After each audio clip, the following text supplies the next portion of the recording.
para dizer que o Flamengo voltou a golear, voltou à normalidade, dando espetáculo, mostrando competência, deixando o Renato Gaúcho e toda a torcida, todo mundo feliz, né?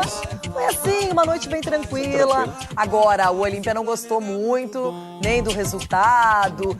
Teve, para variar, aquele tipo de ofensa, de injúria racial, racismo. Os caras não aprendem mesmo. Não é a primeira vez que isso acontece na Libertadores e lá no Paraguai. Uma pena, a gente repudia sempre. Boa. Mas a história do jogo, essa sim vale a pena contar. Essa foi bonita. Meu Deus.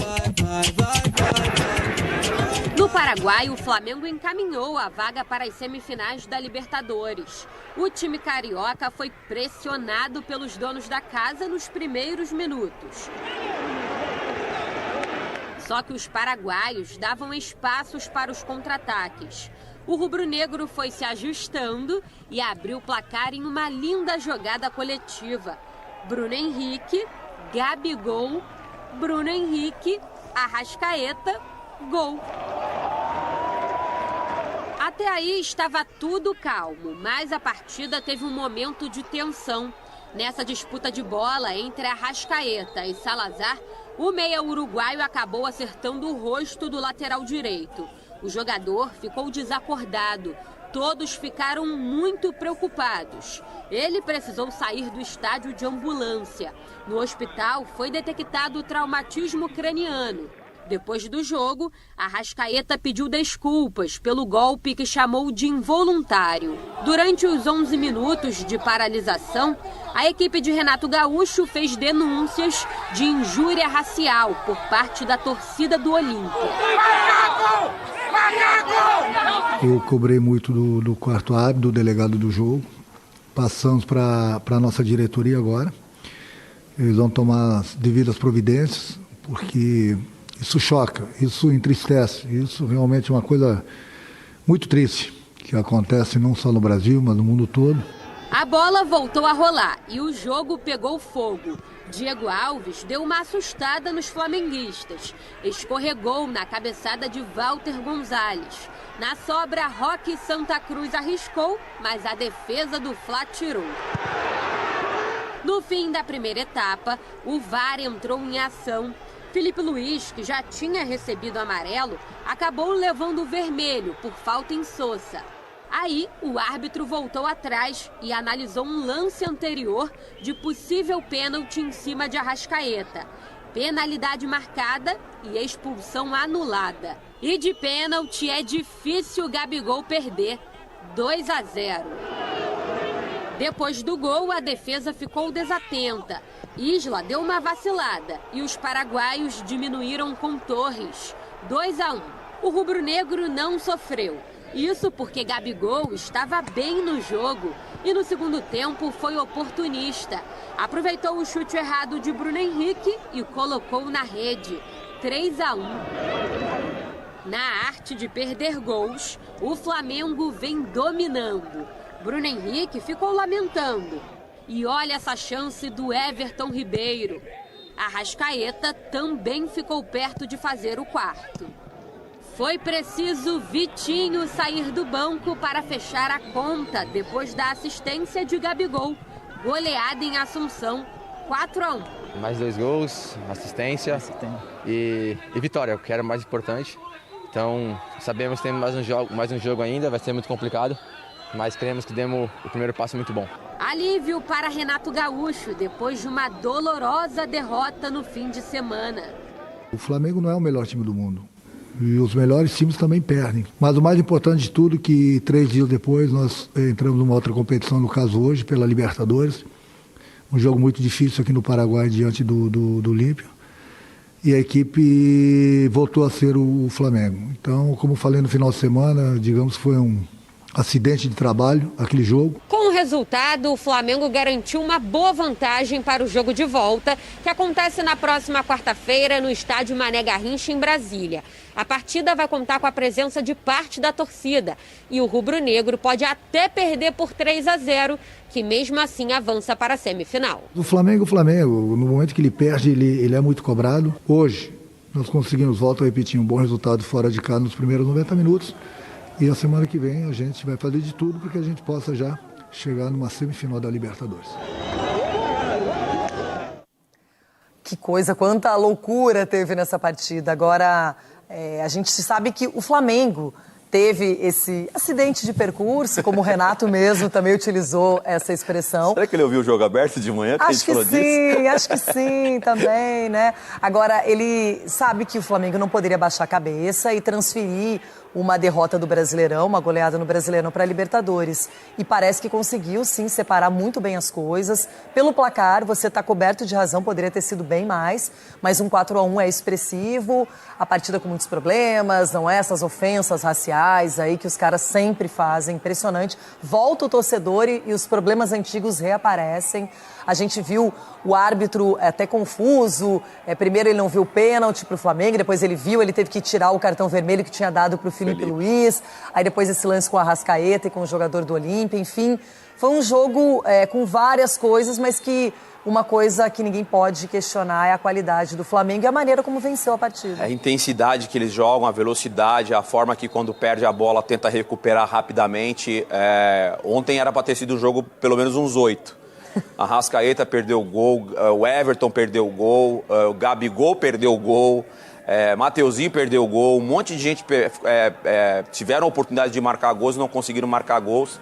A sensação que fica realmente de era para ter sido pelo menos uns 6, 7 pro Flamengo. Eu lembro que eu falei ontem aqui, quando a gente entrou nesse assunto do Flamengo, que era importante você vencer para não criar já uma situação desconfortável. Você perde no Brasileiro, toma uma goleada no Brasileiro, aí você tem um resultado negativo numa Libertadores, você acaba criando um ambiente de desconfiança desnecessário. Então era importante o Flamengo dar uma resposta e veio da melhor forma, como a gente já estava acostumado a ver antes dessa questão. E sem ironia, sem brincadeira nenhuma, o Internacional teve os seus méritos de vencer o jogo da forma que venceu, porque aproveitaram as oportunidades. Não tiveram muitas? Não.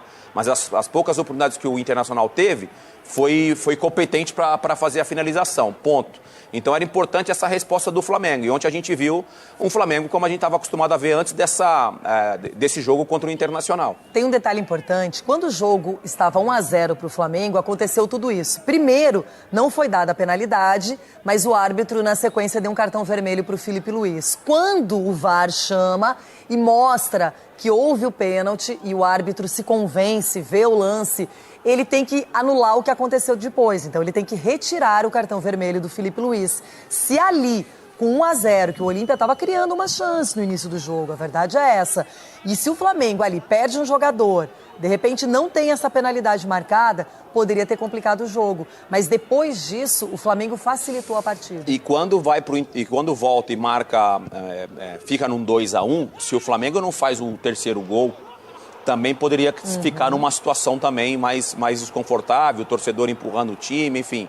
Porque você falou aqui, quando o Olímpia foi quem eliminou o Internacional, você falou de uma bagunça ali, né? De um time que não desiste nunca, que é um time que, na verdade, eles não têm medo de jogar feio, não tem medo de tirar a bola de qualquer jeito. Ontem, o Olímpia estava com a zaga totalmente reserva, sem os titulares. O seu principal jogador, o Pita, que fica na frente, né? Que é o cara mais avançado, também não estava lesionado. Então, o Olímpia já não é um bom time. Sem as suas peças principais, facilitou também para o Flamengo, que não tem nada a ver com isso. Fez o seu jogo, ganhou a partida, mas é um Olímpia que, na minha opinião, com esse 4-1, já acabou, já está eliminado. Porque aqui vai ter que se expor, né? Vai ter que se expor e o Flamengo é isso que ele quer. Ontem, méritos para o Renato Gaúcho, eu gosto de analisar a questão tática, que o que ele fez ontem, ao invés dele pegar e avançar a marcação, ele deixou o Olímpia jogar, que não tem qualidade para tanto, e aí ele pegou o contra-ataque e resolveu as coisas dessa maneira. Quando o Olímpia tem um pouco mais de espaço, o Flamengo teve também espaço para desenvolver a velocidade natural que ele gosta. Então, uma coisa mais inteligente até do Renato Gaúcho. Valeu, parabéns. Parabéns, Renato Gaúcho. Parabéns para você. Nada como um dia após o outro, né, Renato? Valeu. Isso é mérito, virtude, você entender os prós e os contras do time adversário. Realmente o Olímpia tecnicamente é um time limitado, mas se entrega muito, corre muito, divide muita bola e tudo mais.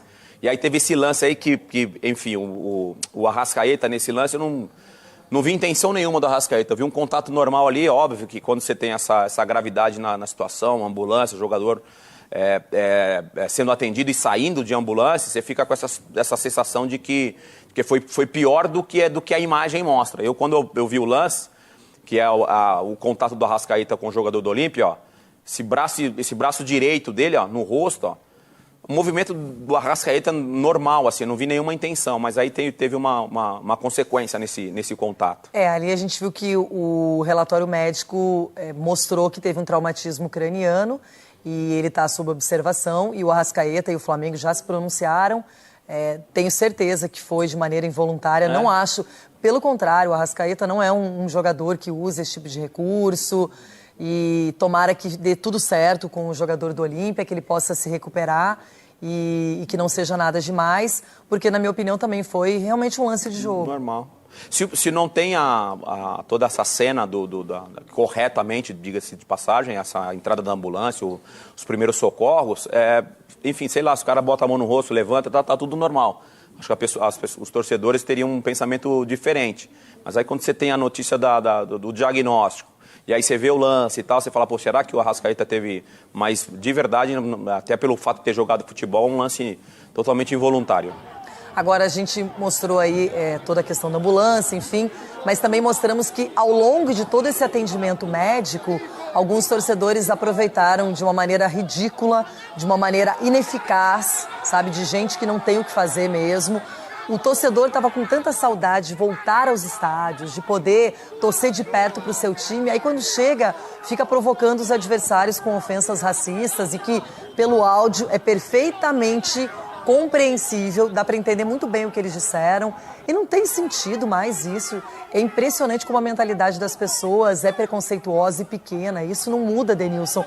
Passamos por uma pandemia, passamos por um momento crítico para todo mundo, uma doença que não escolhe ninguém, ela quer vítimas, não é? Assim é a Covid-19.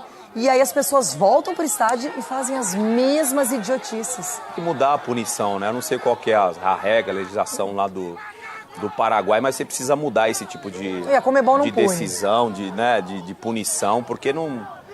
mais uma vez a gente está falando de um assunto só uma coisinha delicado. Que eu queria falar para não passar batido, até o Charles, nosso diretor, quer que eu acelere aqui, eu tenho que falar do Galo, mas só para não passar batido, o Boca não foi punido pelo que fez no Mineirão